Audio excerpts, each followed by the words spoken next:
Hey everyone, it's Ashley from scrappinash.blogspot.com.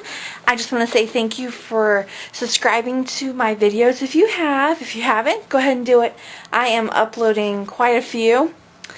And some people are asking, where are the other videos? Sometimes they go out of sequence. YouTube only lets you do it for 10 minutes, so a lot of them I have to go onto Vimeo. But if you go to my website, there's a list of all my tutorials for you to catch up on the ones that you've missed. This time, today we're going to do a little work with the Copic markers. I'm going to show you how to just add an easy background. For example, I'm using, it was a dollar stamp that I got at Joann's quite a while ago. You can still get them online from other places. It's from Inkadinkadoo, and it's You Lucky Duck stamp. And they're just like the little dollar ones.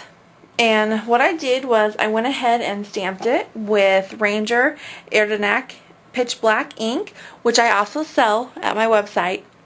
And I am a registered Copic dealer. I'm Scrappin Ashley on the website. So if you have any questions, just feel free to ask me through email or through YouTube. But I just went ahead and stamped him. And there is some things that you want to remember when you color with the Copics. You want to use the right paper. I use the Nina cardstock and the right ink. The Ranger works well. Memento ink works great. But then for my background of a sidewalk, I'm also going to be using the Copic multi-liner in black. This is the 0.2, and the reason why you need this or a pen that won't blend or bleed with the Copics is so that your sidewalk doesn't get all blurry and messy and ruin your tips.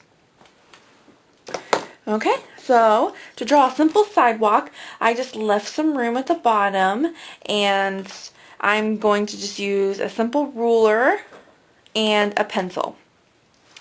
And what you want to do is you want to decide where you want the sidewalk to end. I think it always looks more natural if it goes just a little bit above your object. So I'm going to go a little bit above the feet. Okay. And you just simply draw a thin line, very light. Okay. And then also you want to do your lines as diagonal. And to kind of help me, again, spacing, I mean, it's not going to be all that important when you start to color it and add your embellishments. But I'm going to use his feet as a guide. And I'm going to have a line kind of right before his feet. And right after his feet. And you're just connecting that first original line to the bottom of your paper. Okay? Then you want to take your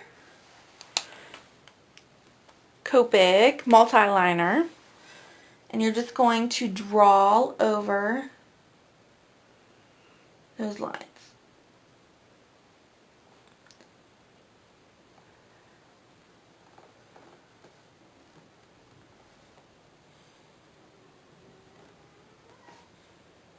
Okay.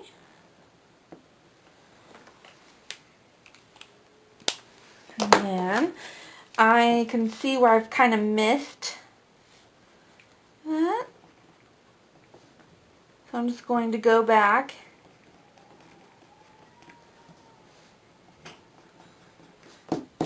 and erase my stamp line, or my pencil lines. Okay, the three colors I'm going to be using for the sidewalk, I think of grays. So I'm going to use C1, C3, and C5. C1 obviously being my lightest. C3 is going to be kind of a mid-tone, and then my darkest will be C5. So what I'm going to do is I'm going to color the entire image with my lightest image, or color first, which is the C1. And this is just going to be the whole thing.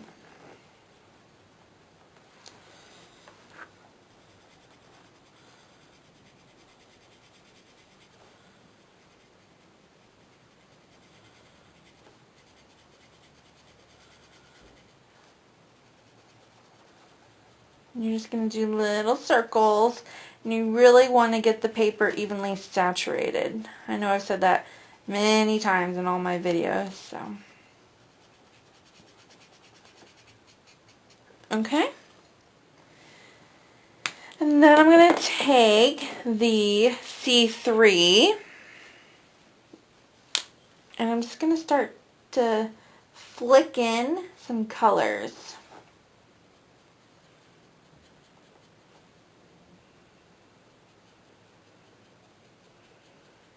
Where I think it would be a little darker.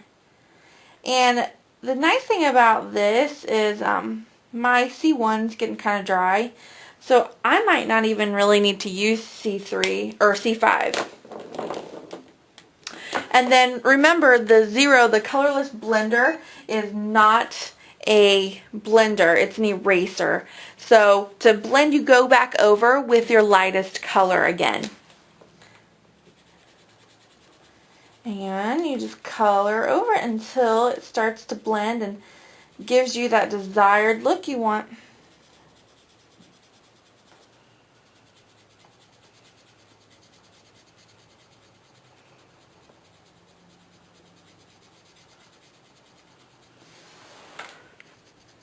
And I'm coloring at a weird angle, so I'm not blocking the camera. But you get the idea of what I'm doing. And the nice thing is you can always go back and add layers back on to this, even after it's dried, or even after years, honestly. Copics will always blend, which is the nice thing. And then when you turn it over, you'll see that I am saturating the paper pretty good. So sometimes you want to have a scrap piece of paper. I'm going to add back just a little more dark.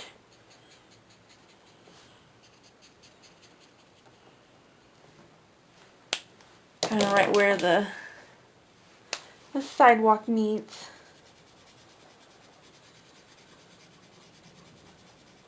And again, that is the really importance of like this multi-liner, because if you can tell, my black sidewalk lines still look as crisp as when I first started.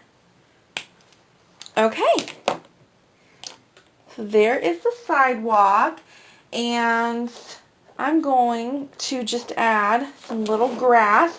And again, I chose 3 greens and just kind of random: YG67, G07, and G28. I'm going to use the lightest, and no right or wrong way. I'm just going to kind of flick in some grass.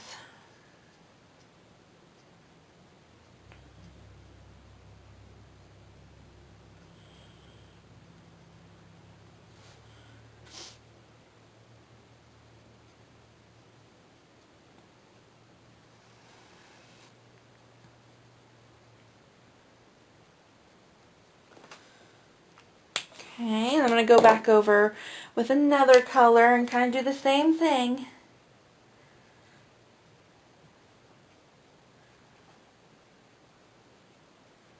Different heights.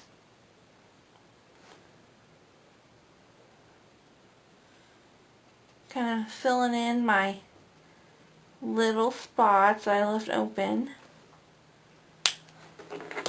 And then with my YG67, when I go back in, I'm just going to do the same thing.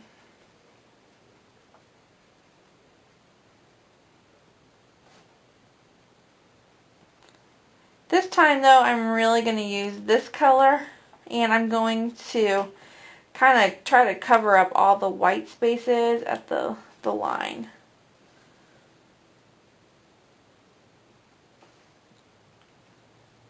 Okay. And there you go, an easy sidewalk. And go ahead and watch the next video. I'll probably shoot that right after this. We're going to go ahead and color the duck. Thanks for watching. Bye.